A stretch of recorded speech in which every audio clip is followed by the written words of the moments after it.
नीति वचन अध्याय 1। दाऊद के पुत्र इज़राइल के राजा सुलैमान के नीति वचन।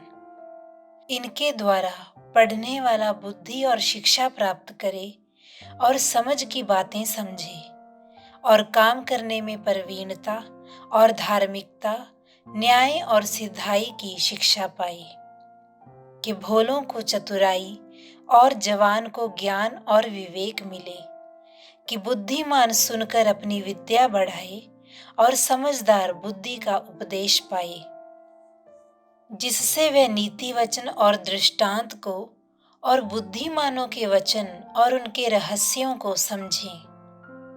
यहोवा का भय मानना बुद्धि का मूल है।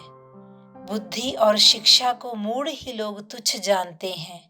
हे मेरे पुत्र, अपने पिता की शिक्षा पर कान लगा और अपनी माता की शिक्षा को ना तज, क्योंकि वह मानो तेरे सिर के लिए शोभायमान मुकुट और तेरे गले के लिए कंठमाला होंगी। हे मेरे पुत्र, यदि पापी लोग तुझे फुसलाएं तो उनकी बात ना मानना। यदि वे कहें, हमारे संग चल कि हम हत्या करने के लिए घात लगाएं, हम निर्दोषों की ताक में रहें, हम अधोलोक की नाई उनको जीवता कब्र में पड़े हुओं के समान समूचा निगल जाएं। हमको सब प्रकार के अनमोल पदार्थ मिलेंगे, हम अपने घरों को लूट से भर लेंगे। तू हमारा साजी हो जा, हम सबों का एक ही बटुआ हो। तो हे मेरे पुत्र, तू उनके संग मार्ग में ना चलना, वरना उनकी डगर में पांव भी ना धरना, क्योंकि वे बुराई ही करने को दौड़ते हैं और हत्या करने को फुर्ती करते हैं। क्योंकि पक्षी के देखते हुए जाल फैलाना व्यर्थ होता है, और ये लोग तो अपनी ही हत्या करने के लिए घात लगाते हैं और अपने ही प्राणों की घात की ताक में रहते हैं। सब लालचियों की चाल ऐसी ही होती है, उनका प्राण लालच ही के कारण नाश हो जाता है। बुद्धि सड़क में ऊंचे स्वर से बोलती है और चौकों में प्रचार करती है। वह बाजारों की भीड़ में पुकारती है, वह फाटकों के बीच में और नगर के भीतर भी ये बातें बोलती है। हे भोले लोगों, तुम कब तक भोलेपन से प्रीति रखोगे? और हे ठट्ठा करने वालों, तुम कब तक ठट्ठा करने से प्रसन्न रहोगे?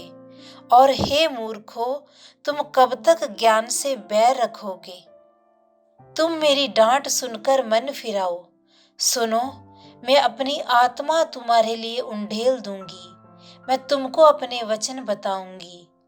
मैंने तो पुकारा, परंतु तुमने इनकार किया, और मैंने हाथ फैलाया, परंतु किसी ने ध्यान ना दिया।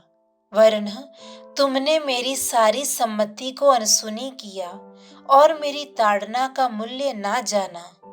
इसलिए मैं भी तुम्हारी विपत्ति के समय हंसूंगी, और जब तुम पर भय आ पड़ेगा, वरन आंधी की नाई तुम पर भय आ पड़ेगा और विपत्ति बवंडर के समान आ पड़ेगी, और तुम संकट और सकेती में फंसोगे, तब मैं ठट्ठा करूंगी। उस समय वे मुझे पुकारेंगे और मैं ना सुनूंगी। वे मुझे यत्न से तो ढूंढेंगे, परंतु ना पाएंगे, क्योंकि उन्होंने ज्ञान से बैर किया और यहोवा का भय मानना उनको ना भाया।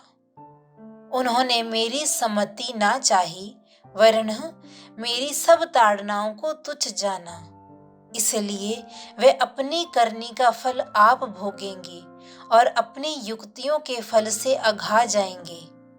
क्योंकि भोले लोगों का भटक जाना उनके घात किए जाने का कारण होगा, और निश्चिंत रहने के कारण मूढ़ लोग नाश होंगे।